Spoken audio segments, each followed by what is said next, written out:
বন্ধুরা এই ছোট বাচ্চাটির তো মা নেই, তাই তো সে আমাকে তার মা হতে বলে। চলো ঋতু এবার বাড়িতে যাব। না না আমি কোথাও যাব না, জিনিকে আগে আমার মা বানাও তারপরে যাব। ম্যাডাম তুমি একটা কাজ করো, তুমি কিছুক্ষণের জন্য ঋতুর মা হয়ে যাও। এই জিনি তুই এখানে কি করতেছিস? চলো তাহলে আমরা ঋতুর কাছে শপিং করে নিয়ে আসি। বন্ধুরা এরপরে তো আমরা দুইজন মিলে ঋতুকে অনেক শপিং করাতে নিয়ে যাই। ঋতু মা তোমার এখান থেকে যেগুলা প্রয়োজন তুমি নিতে পারো।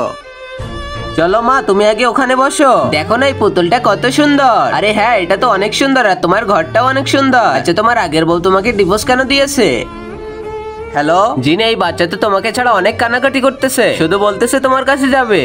তুমি যত তাড়াতাড়ি পারো চলে এসো। ঠিক আছে আমি এখনই আসতেছি। জিনি তুমি ডিউটি শেষ না করে যাইতে পারবে না। এই তুই বেশি কথা বলিস না, আমার যখন ইচ্ছা যাবো আসবো, তোর কি?